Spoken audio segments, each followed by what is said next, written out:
자, 8번 문제. 선생님 개인적으로 적분에서 가장 중요한 식이다.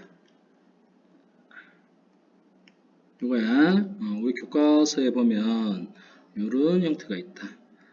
가로축을 t축이라고 하고 y는 ft라고 했을 때 a에서 x까지 요 넓이를 s의 x라고 하자 라고 했을 때 정의는 a에서 x까지 ft의 dt다 라고 하는 게 아주 중요합니다. 자, 여기서 첫 번째 핵심은 뭐냐? 자, 이 함수는 누구에 관한 함수냐 라고 했을 때, 자, 이 가로축이 누구 축? t축이지? 그때 이 함수가 ft죠. 즉, 요 안의 함수는 누구에 관한 함수다? t에 관한 함수다. 그랬을 때 a에서 x까지 이 구간은 역시 누구의 구간? t의 구간입니다. 그런데 문제를 봤더니 어떤 상수 a에서 어디까지 움직이는 변수 x까지의 넓이를 우리가 s의 x라고 정의했지. 즉, 이 전체 함수는 누구에 관한 함수? x에 관한 함수. 그러면 전체를 미분한다 라고 한다면 전체를 누구에 관해서 미분한다? 양변의 x에 관해서 미분한다 라고 하는 생각이 꼭 이루어져야 된다. 자, 기억해라. 자, 이게 첫 번째 핵심이고, 두 번째, 이 문제의 우리가 이 이론의 문제로 접목할 수 있는 첫 번째 생각. 이 적분 구간이 뭐일 때? 같을 때. 즉, x가 a일 때의 s의 a의 값은 얼마게요? 0입니다. 그쵸? x가 a라고 하면 이때 넓이를 우리가 s의 x라고 약속했기 때문에 그때 s의 값은 가로의 길이가 없다. 그래서 그 가로 값이 0이므로 그때 넓이는 0이다. 두 번째, 이 함수를 양변에 누구에 관해서 x에 관해서 미분한다면 s'x는 우리 알고 있죠? 스몰 ft를 적분한다. 부정적분 하나를 라지 ft라고 했을 때 라지 ft를 x에서 a 빼면 f의 프라임 x는 스몰 fx와 같다 라고 하는 생각. 세 번째는 이때 그 x값 대신에 p를 대입한다면 s의 b값은 a에서 b까지 ft의 dt를 우리가 생각할 수 있고, 이 놈을 우리 교과서에서는 정적분의 정의라고 배우지만 사실상 대학에 가면 미적분의 기본 정리 2번 이렇게 될 겁니다. 그래서 이 세 가지 형태는 꼭 기억해라. 그래서 문제로 우리가 활용한다면 세모에서 네모까지 ft의 dt가 온다면, 자, 이 문제는 몇 가지? 크게 두 가지 형태예요. 세모와 네모 속에 그 구간이 상수 구간이면 뭐한다? 치환을 한다. 이 세모에서 네모까지, 그렇지? 넓이가 상수값이야 라고 하니까 치환을 하고 다시 뭐한다? 피적분 함수를 ft에 대입을 해서 그 값을 구하는 거죠. 세모와 네모 속에 누구 있으면? 변수 있으면 우리가 뭐 하자? 네, 첫 번째 양변을 그 주어진 변수에 대해서 미분하는 거야 이 말이야. 두 번째 꼭 기억해라. 꼭 기억하자. 세모와 네모가 같아지는 값을 대입하더라.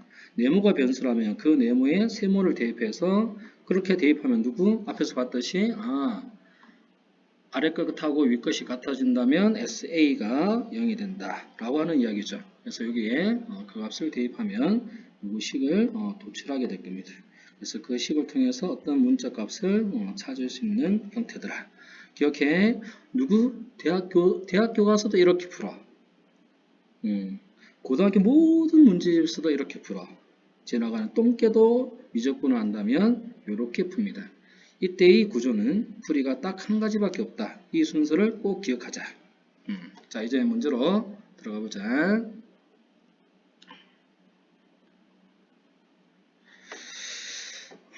실수 a와 fx가 있어. fx 몇 차 함수? 3차 함수에 대해서 함수 gx가 gx는 지금 뭔지 모르겠지만 오직 하나의 극값을 갖도록 하는 모든 a의 값의 합을 구하시오라고 했네. 그럼 이 양변은 누구에 관한 함수다? x에 관한 함수. 이 전체는 x에 관한 함수. 근데 요 안의 값은 적분되는 함수는 누구에 관한 함수? t에 관한 함수지. 그 t에 관한 함수에 누구 있다? x가 있다. 이 x는 뭔 취급? 상수 취급당해서 밖으로 빠져나오는 거죠.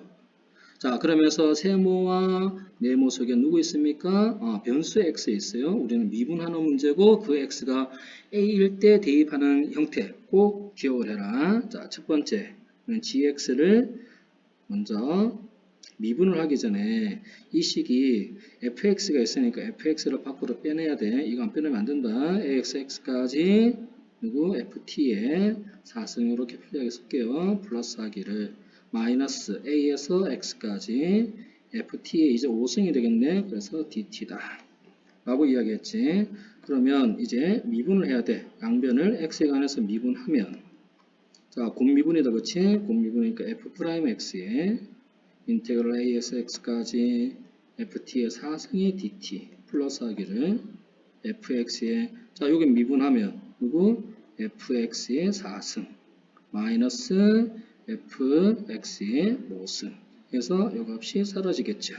즉 g'x는 다시 한번 쓸까? g'x는 우리가 f'x에 곱하기 하기를 a에서 x까지 ft의 4승의 dt 값이다 라고 이야기했죠. 근데 f'x는 뭐냐 하면 자 요건 미분한다. fx는 미분해. 그러면 f'x는 여기 쓰자. f'x는 3의 x 마이너스 3의 x 마이너스 5 이렇게 될게. 즉 요런 3과 5에서 3에서 극대를 갖고 5에서 극수를 가지는 자 이렇게 한번 써보자. x 마이너스 3에 x 마이너스 5가 있어. 곱하기 하기를 a에서 x까지 ft의 4승의 dt 값이야 이 말이야. 이 fx가 지금 3차 함수거든. 봐라. 자 이제 두 번째 풀이야. 두 번째 힌트를 찾으러 가자. ft가 3차 함수지. 그러면 4차 4제곱 했어. 그러면 짝수 제곱하니까 항상 뭐다? 0 이상의 값이야 이 말이야. 0 이상의 값이니까 우리가 나올 수 있는 경우에서는 몇 가지? 크게 3가지입니다. 크게 3가지. 그때 우리는 하나의 극값을 갖도록 이렇게 말했네. 얘들아, 극값의 정의는 뭐야? 사실은 극값의 정의는 원래 함수 fx에서 나와야 된다. 증가하다가 감소하고 감소하다가 증가하는 그 경계값이 극값이다. 근데 이 함수는 우리가 미분 가능한 함수였으니까 미분 가능할 때는 그치? 미분 가능한 값이야. g'이 존재할 때 누구이고 g'이 0이고 AND 하기를 양쪽에 부호의 변화가 일어나야 된다. 자, 우리 파란색 지금 표기하고 있어. 자, g가 미분 가능하다면 g' 값이 0이고 AND 부호의 변화가 일어난다. 지금 g'x가 여기서 x가 3과 5에서 0의 값을 가졌지 부호의 변화가 일어난 것은 이 오른쪽에 이 함수를 자세히 한번 생각해 봅시다. 자, 첫 번째 보면 누구 x가 a보다 크면 이 전체 값을 내가 뭐라고 할까 그냥 a라고 이렇게 라지 a라고 이렇게 한번 해볼게. 그 라지 a 값은 0보다 클 겁니다. 왜? ft의 4승이 항상 0보다 크지 0보다 크거나 같은데 a에서 x까지 양의 구간이니까 그 값은 0보다 클 거예요. 그렇지? 그러면 이때 그 값은 몇 개? 그 값은 g'의 부호에 이 적분이 영향을 주지 않지 항상 양수니까 그래서 그 값은 2개가 나오더라. 맞나? 일단 두 번째 x가 a보다 작으면 요 a의 값은 함수 fx의 4승은 항상 양수인데 그 구간이 음의 구간으로 가니까 a의 값이 음수가 되겠죠. 여전히 이 g'의 부호의 영향은 주지 않지. 그렇지? 그래서 이때도 그 값이 2개다. 세 번째 하기를 x가 그러면 a라면 선생님 이거 생각하라고 했잖아. a가 0 이하 이 말이야. 이 값이 0이야. 그렇지? 그러한 a의 값이 있어 이 말이야. 그랬을 때 여기가 누구? 3과 5를 가지면서 그 값이 0 되는 x 값이 존재하겠죠. 근데 그 값이 몇 개라고 했어? 값이 오직 하나이어야 돼. 그 값의 정의가 뭐다? 0이면서 좌우의 부호의 변화가 일어나야 돼. 아하. if a의 값이 뭐이면 3이면 이렇게 3이면 봐라. 3에서 우리가 0의 값을 가졌지. 요 x도 3에서 0의 값을 가졌잖아. 3에서 뭐를 가지고 중근을 가지고 요렇게 되는 3, 5에서 가지는 5에서 그 값을 하나 가지는 극소를 가지더라. a가 뭐이면 5이면 이 말이야. 5이면 오케이. a가 5죠. 그러면 5에서 중근을 가졌네. 그래서 이렇게 되는 즉 3에서 극소를 가지는 이런 함수다. 그래서 우리가 가질 수 있는 a의 값은 3 또는 5니까 그래서 8이 된다. 오케이, 이 문제 아주 중요하다. 우리가 이론적인 거 잘 봐야 돼. 문제 푸는 게 그렇게 어렵진 않아. 근데 우리가 요거 생각해야 된다. 요거 x가 a보다 클 때, 작을 때, 같을 때. 물론 여러분들은 충분히 풀어낼 수 있어요. 근데 이런 경우를 정확하게 푸는 연습을 좀 해야만 다른 문제가 응용됐을 때 해결할 수 있다.